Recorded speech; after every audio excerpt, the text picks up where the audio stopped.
Hold on to your butts. These are the Squashbuckler Diaries.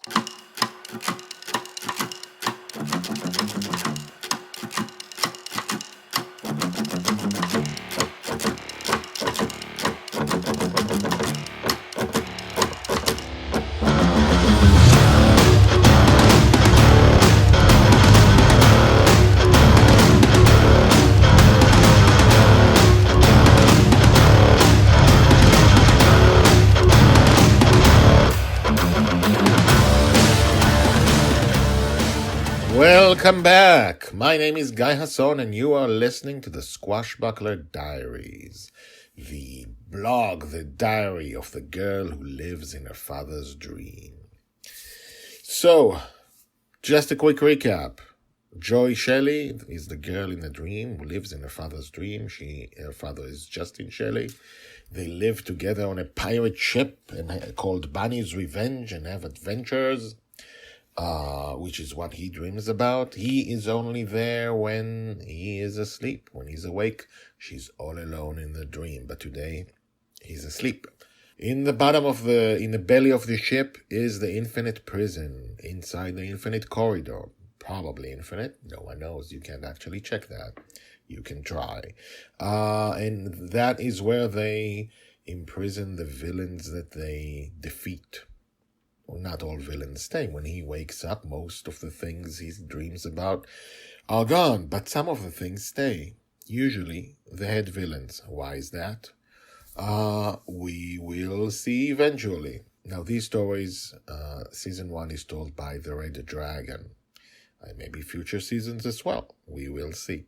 The Red Dragon is actually not from Justin's dreams, as we have found out. She watches over Joy, which she loves and calls Dragon Little, and therefore she calls Justin Dragon Father. And once a year or so, she is summoned by Justin to have an adventure, and we are now, I think, in episode 5 or 6 of that adventure. So let's get into it. Episode 36: The Red Dragon Defeated. Joy's age 5.5, told by the Red Dragon. When the Lord of the Flying Flies initiated the battle in the last episode, I expected a battle like the ones that I had seen Dragon Father and Dragon Little hold every day. But that was not what happened. As soon as Dragon Little unsheathed her sword, the wall behind us exploded. A wall of flying flies flying together behind it seemed more menacing than before. They used their wings together to create gusts of wind like I've never felt before. Dragon Father was lifted by the wind into the air, sent crashing through the window far away. The wind was powerful enough to topple me on my back. Dragon Little was thrust at my neck. She caught on and held. "I'm holding tight," she shouted at me. Fly us out of here. I can hold on." I shifted my weight and turned around enough to flap my wings and break through the high ceiling of the palace. Even as I did so, I realized the ferocity of the dream was beyond anything I had seen Dragon Father create before. I have seen enough dreamers to believe that his subconscious had separated us so that he could fight on his own. He trusted me enough to guard his Dragon Little and save her from any harm. He would throw hardships at us and at himself, but he would not be here to see that his hardships cause no harm. All this passed in my mind in a second. The flying flies did not give me any respite. Another powerful gust of wind threw me towards another of their floating buildings, and I crashed into it.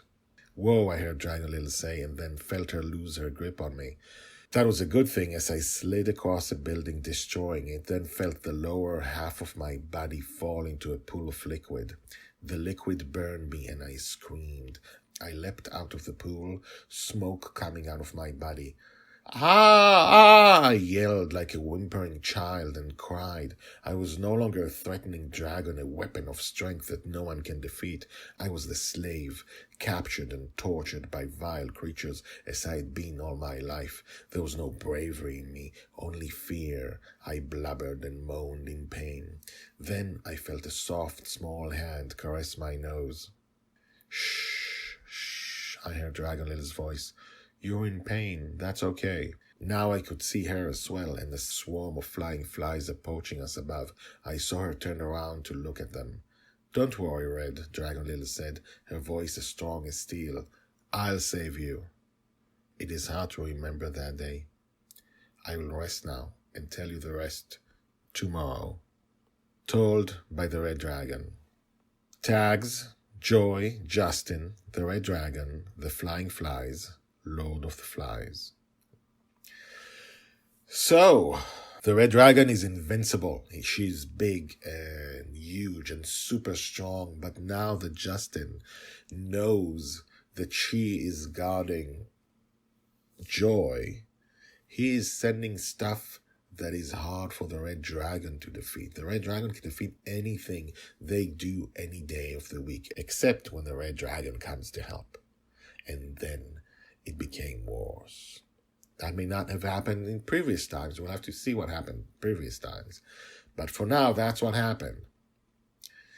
So, the Red Dragon defeated. She can't hardly move. She is in pain. She's got stuff searing through her skin. And the 5.5-year-old Joy Shelley, the girl who lives in dreams and in adventure, is the only thing that stands between the Red Dragon and the Army of the Flying Flies, which is a stupid name, but that's what Justin dreams about. And she seems confident. So, tomorrow we'll see what happens. And for now, the credits. The Squashbuckler Diaries are written and read by me, Guy Hasson. If you want to know more about the Squashbuckler Diaries, check out the website, guyhasson.com, which is GUYHASSON.com. The theme music is called Brash Gentleman and is by Thomas Herudek. I will talk to you again tomorrow in the dream.